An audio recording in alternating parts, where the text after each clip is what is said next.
What is up, guys? Pete back with you for the relaunch of the all new and reimagined MusicBoxPete Podcast.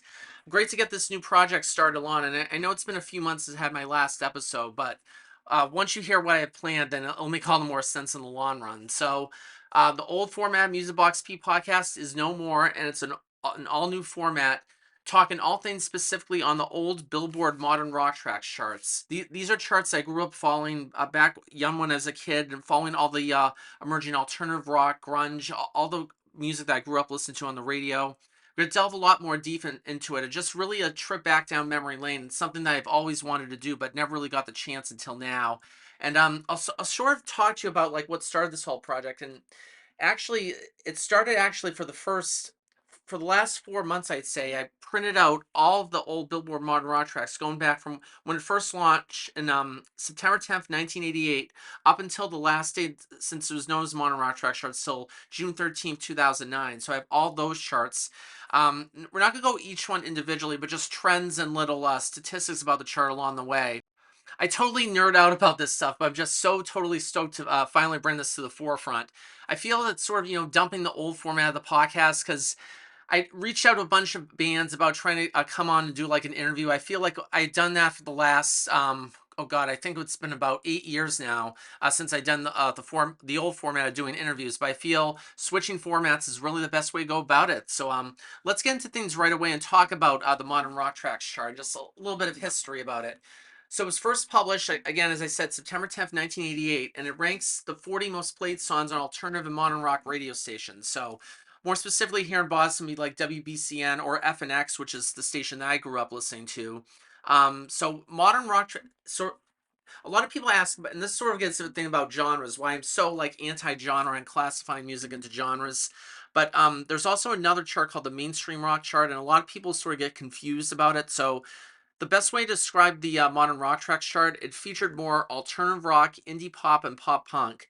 Mainstream rock featured more blues rock, hard rock, and heavy metal. It's really the best way to go about it. So mainstream was more harder rock.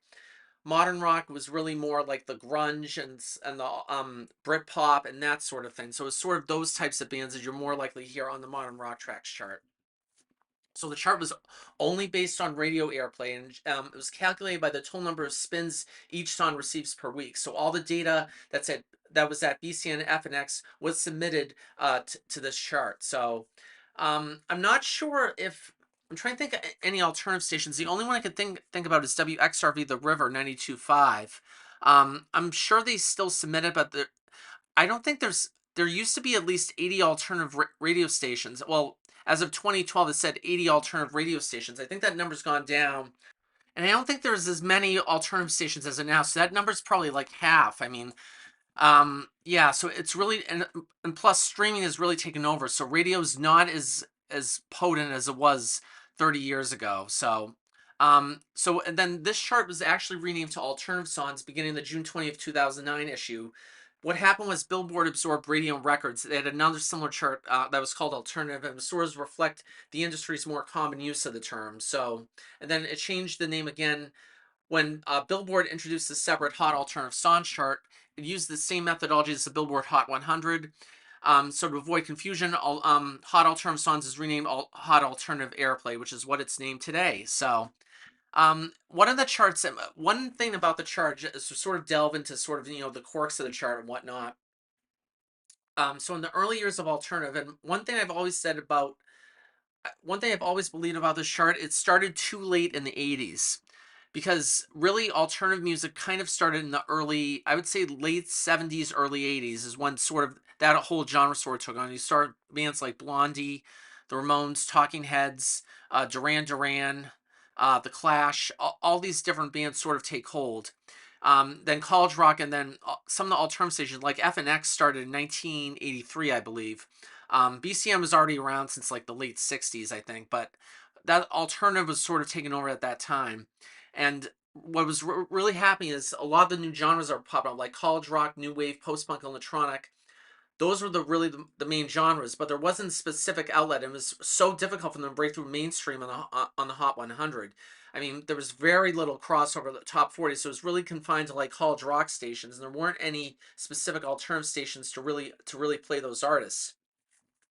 So after FNX started, The Cure started to get played a lot, and some of the local alternative acts, like the Pixies, for example, were one of the major ones around the area. And so the chart started in '88. So and music started to change around that time period as well. So there was a lot of like shifts in the dynamic, and then you had other bands like Depeche Mode, New Order, REM, those acts. They were starting to become popular on alternative radio in the late '80s, early '90s. Then of course the whole grunge movement in '91, which of course spearheaded by Nirvana. Then other acts like Pearl Jam and Soundgarden, to name a few. It was really just changing so much, and that's sort of where you get it. And then the crossover began to happen more and more, probably around the mid '90s or so.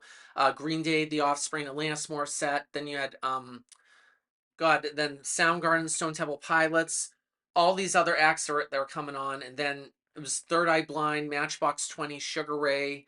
Then he had all these different one-hit wonders, and I think sort of the beginning of the end of the chart, and I think a lot of people agree with it, is when the new metal rap rock bands came on, like Korn, Limp Bizkit, Linkin Park. I listened to that music, embarrassingly enough, when I was like 14 when it first came out, and then just sort of that was sort of and it was kind of at a right time too, because the '90s were coming to an end, and the new millennium was just beginning too. So it was sort of the charts going down in quality, and then the new millennium starting off, and that's when things really changed too, and things started to go downhill from there. But when the new millennium started, we had bands like the White Stripes, the Strokes, and all these other bands, and you sort of wonder like who are the most popular bands in the history of the chart. So this is where I sort of come in with like the statistics and whatnot. And you can definitely say Foo Fighters are at the top of lists, Green Day, Red Hot Chili Peppers, U2, I think, those are probably the four biggest. I had to do like a Mount Rushmore type of artist. I was Incubus as well too. I mean, you can make a long list of people. Um, and just sort of the different genres. If you going back like in the emo category, if you want to classify it that way, Jimmy Eat World was probably one of the biggest to enjoy sort of that crossover sex, especially with the middle that came out in 2001. And then of course pop punk Fall Out Boy, who I was never a fan of Fall Out Boy to begin with. I never took to them for some reason. I'm not sure why, but probably the biggest. If I had one song or one band that was probably so influential to my music taste, I have to pick Modest Mouse Float On. That came out in 2004, so that was sort of that really started and really changed my whole perception of music. It really was so influential in changing my musical taste as well too. I started listening to like Yeah Yeah Yeahs, and then all these other different bands too. It really just changed my musical taste solely based on Modest Mouse. I mean, Modest Mouse had been around since like the early '90s, but no one ever really knew them. They broke out with Float On, and that's how I think everybody else fell in love with them as well too. So, and then I don't want to go like in the 2010s, because sort of the indie pop and folk and just what the chart is now with the alternative airplay chart right now is just sort of for lack of a better word, alternative rock does not exist in my opinion. So I mean, you can't really differentiate between the two anymore. So there's really no sort of there's no sort of symmetry in terms of like what artists are classified as alternative, and it's the same artists there. Black Keys, who I used to listen to a lot in 2010s, a lot of their new music, I'm sorry, really sucks. And then Linkin Park, I don't know why Linkin Park was allowed to continue after Chester died. They had that new female singer, I don't even know her name, but it just become an absolute, it's become a clusterfuck of sorts. Just all these different bands out there, and then everything else that followed after it. But just focusing on the modern rock trucks era, because that is really the key of it, and just sort of why I really want to start this podcast right away. And sort of what I'm going to focus on each week is sort of bring one artist that may not be known to you, not a household or hallmark name, but just really deserves a second glance at, or just a sort of another do-over, just or gives more notable stature here, because just what I looked at is sort of the band that there was so many different acts that had charted, but some might have gone to the top 10, some might have gone up a little bit, then dropped off the chart. I think with some of these bands, they just had something to really offer the audience that was just, it was unbelievable. So one band I really want to bring to the forefront is a band called the Ocean Blue. They were based out of Hershey, Pennsylvania, and they peaked at number 2 in the chart on September of '89, and Between Something and Nothing, that was their biggest hit. They had other ones like Drifting Falling, Ballerina, Out of Control, Sublime, but Between Something and Nothing was really their biggest hit. So, and you got a lot, it got a lot airplay on FNX and all those stations back then. But they just had something that was just incredible about them too. And believe it or not, they're actually still together right now as we speak. But I think this song in particular just really speaks to mind. They're just, really where they peaked at, this point in their careers, and really they got their most notice. And and I think the song, they were right behind the B-52's Love Shack on the chart. This was in September 23rd, 1989. But this is ultimately where they peaked on the chart too. But just really, to get that much notice and chart that high up in the chart is really a big accomplishment up in itself. So, just really get at that point. Yeah, you're a little bummed you didn't get to number one, but you just, it's so competitive now, especially in the charts back then. Originally, when it started, it only had 30 songs. It had 30 songs each week. Then expanded 40 songs in September of 1994. So, and then when that's happened, then really the floodgates opened. Then everything started coming over, and all these different singer-songwriters. And that we'll talk a lot more about that in future episodes. But I think with the Ocean Blue in particular, they had something to really offer. So why not play you their song right now? Here's the Ocean Blue with Between Something and Nothing on the MusicBoxPete Podcast.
That was the Ocean Blue with Between Something and Nothing on the MusicBoxPete Podcast. So just a little taste of what you'll see in future episodes, and just talking about all sort of the trends along the way and some statistics along, which I'll nerd out. Probably do that on next week's episode, I think. So it's sort of I sort of plan this in my head as I go, and sort of it's really kind of a free form thing too. But I'll try to keep the episodes, talk about certain topics related to the chart for future episodes. But really, it's really gonna be so much fun, and I'm so excited to really kick off the next phase of the podcast, because when it first started in 2013, it was well, the very first episode I did was an interview with my old friend Steve McDonald, the OK Win, and then talk about music related show previews and that sort of thing, and talk about music related topics and that sort of thing. I did that for the first 4 years. 2017, I changed the format to an all interview format. And now this is sort of the third iteration of it too. And now to talk about the Billboard Modern Rock Tracks chart, it's going to be so awesome. And I'm so totally stoked to be bringing this to you. And I hope you have fun along the way too. It's really be a labor of love for me, and to print out all these charts. Yeah, I spent so much money. I mean, not like a huge amount of money, but I spent a lot, like paper and sort of ink too, that sort of thing. Had that HP ink subscription to get all this done. But I finally have all the charts in, and I'm so happy I finally have. So it's in four three ring binders. I had one lying around. I had to buy three more binders to get everything. Then I designed, and I posted the pics on Instagram to see what they actually look like, and they're up in my study. So I looked through them, and just sort of it's a handy dandy reference guide of sorts, just with all the different charts, who charted when, and that sort of thing. And I have in the back, all the statistics, who has the records for most number ones, and that sort of thing too. So it's and which artists have and also like the top alternative songs of all time as well too. I have that list as well too in the the one I have is like for the first 25 years of the chart, because they did different anniversaries and songs kept changing rankings, but I always go with the one where the first one was issued. So I always go with that one. So I'm so happy to be bringing this to you, and just sort of and I also want to keep like the local flavors. Well, maybe bring some local acts that Ed charted. Maybe then didn't get a whole lot of notice on, like the Pixies or like the Mighty Mighty Bosstones, those types of acts. So many acts, chart like Amy Mann, for example. There were just so many Boston acts that really got their notice in the Modern Rock Tracks chart, and just it really is a long list. But those are just some of the acts I want to highlight to you right here. But Ocean Blue is definitely one of them, and really going to delve deep on some of these future episodes. But I'm so excited to bring this to you. Thanks once again for tuning in to the Music Box P podcast. See you next week.